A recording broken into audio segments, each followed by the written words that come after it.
Welcome to One Sharp Sword, cutting through to what matters most.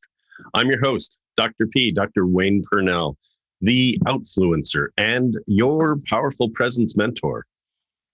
Today, we're talking about leadership, and we're talking about it from the standpoint of the climb in martial arts. You know, when people start their climb in martial arts, they start at white belt. They know that they don't know anything. They're like, I've seen this. It looks cool. I want to try it. When do I get to do that hiya thing? And it's like, whoa, it's not about that, right? It's like, slow down. It's not about the whatever you just did. It's wow, And people used to ask me, what does it take to get a black belt? And I'd say $6. Right? Or it takes time, dedication, effort, yes, an investment of funds. You have to commit, you have to invest. And that's in anything in your life. You have to choose to commit and you have to invest. It's time, it's energy, it's emotions, it's resources, funds, money. It's stretching yourself beyond where you've been. Now, I am a 4th degree black belt in a multidisciplinary martial art called Bushido, which translates as the way of the warrior. And it is multidisciplinary in that it incorporates what are known as the linear styles and the circular styles. And the way of the warrior is also about philosophy. Now, I taught at a local parks and recreation department for almost 30 years. And I would take kids who didn't even know why their parents were bringing them to my class. And then I would bring them through certain things where they found out they had skills. They found out they were competent. They found out they had courage. And they grew and they grew and they stretched and they became more than they were.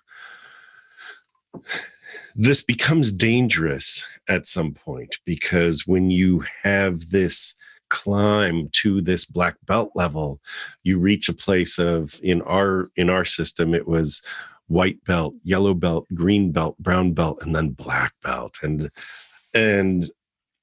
that climb was what I call a dangerous climb.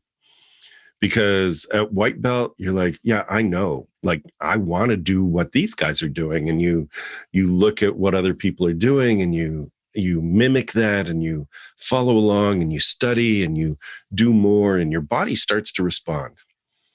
And at yellow belt, you finally take a test and you get to the next level and you go, yeah, I've got skills. And it's like, I know I have so much more to learn, but wow, I have some skills.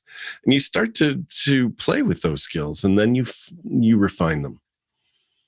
And at green belt, you know enough to be dangerous. You absolutely know enough to be dangerous. And it's likely you are dangerous. You're dangerous to yourself. You're dangerous to others.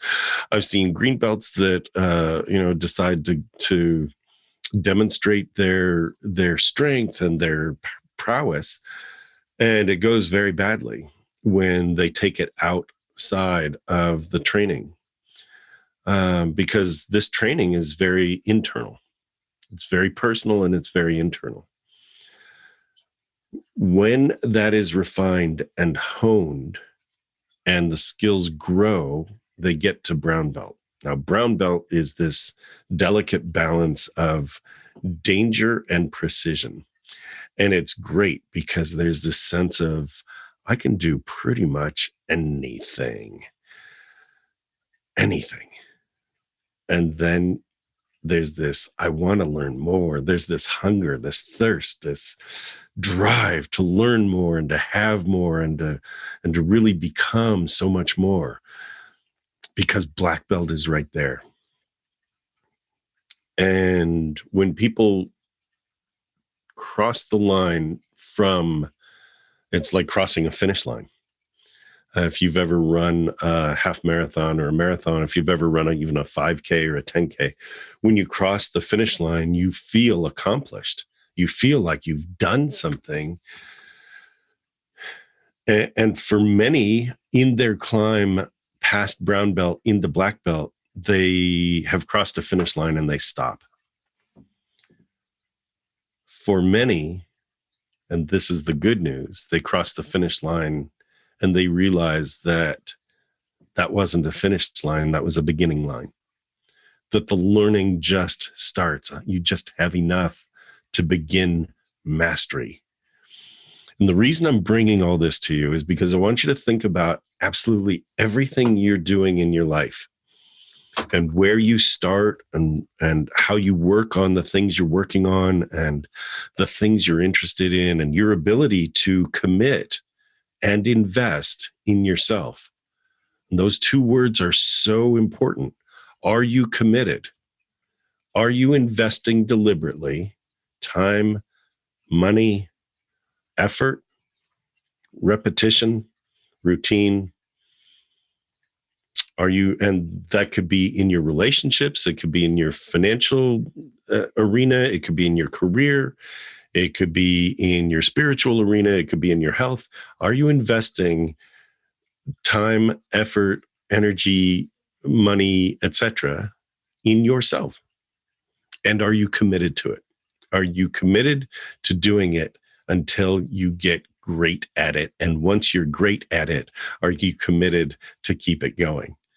And that's huge. So I see this in leaders. I see this in people that start in their leadership path and they're okay as managers, but they make a whole lot of mistakes. So they're just okay. And some managers feel like they could get big and puffy, and because they have the title, and they'll use that title, and that's where they stop. And that's like the yellow belt to green belt kind of place where they know enough to be dangerous and they are dangerous. Well, I have the title of manager, puff, puff. That's not leadership. That's absolutely not leadership. Where I want to take you is on this journey of leadership and how you make it work for you. Think about where you've been on your path. Think about mastery, how you master anything. And if you've been in management, even if you own your own company, or even if you're employed by another company or a government agency or whatever, you are filling a need at whatever level you're at. And the question is, what do you want to do with that? How good at it can you be? And where I've seen managers get really bad is where they hold on to the title of manager instead of say, okay, as a manager, I'm also a leader. Good. How do you get to be a great leader? Right. And so as a parent, you're also a leader. As a team member, you're also a leader. As a family member, you're also a leader. As a community boy, that's easy for me to say. As a community member, you're also a leader, right? That's the whole thing. Like, you are a leader when you decide that you want to step up and demonstrate the qualities of a leader. And that means listening. It means supporting. It means guiding. It means getting out of the way. It means enabling. So, which is a different word for empowerment, and people use all kinds of words. I think you give people the tools, you enable them to move forward. Some people have used the word emancipation, like you set people free to actually do the jobs that they need to do. Or you ask that for yourself. Give me the freedom to do the work that I want to do, to dive in deeper, to become a better me so that I can serve more greatly. And the whole point of the black belt, the climb to black belt story, is that people stop. People stop. I'm big enough. I'm badass enough. I'm enough to be dangerous. So watch out for me. And it becomes an ego game. And when your ego gets in the way, you've stopped being a leader. You've stopped being a good manager. You've stopped being a good community member.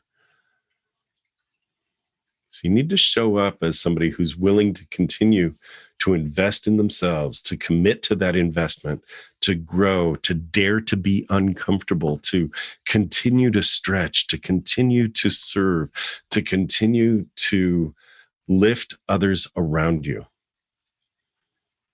And you do that by modeling the way. You do that by showing up in a joyful space and not causing rumors or gossip and not feeding that fuel that's so readily ignitable out there.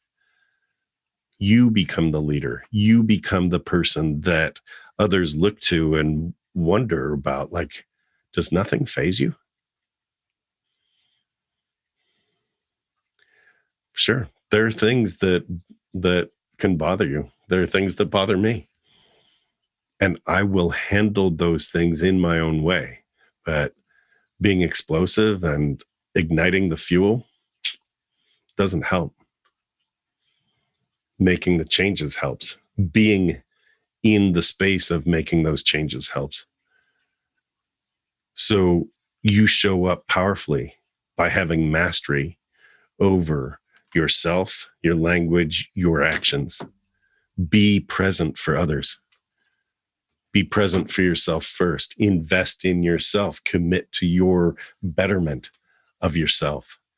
That is the climb to black belt, because when, as I said, when people get to the black belt level, they either stop, look at me, I've got this title, I've got this role, I've got this award, or they keep going, knowing that getting to that level is just the beginning.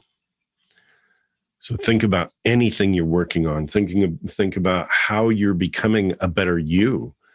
Think about how you're becoming a better you and who you are serving as you do that, because it's better as judged against what? Judged against the yesterday you. It's not judged against anybody else. I'm better than you. You've stopped. You're stuck. You're dangerous. Nope. I'm better than I was. I'm better than the me of yesterday. That's the power. That's how mastery is gained. Get better at you every day, and there's no other competition. All right. Take that, make it magic, make it mastery. Keep making your magic, and I'll see you here next time. I'm Dr. P, Dr. Wayne Pernell. This is One Sharp Sword, cutting through to what matters most. Thanks for joining me.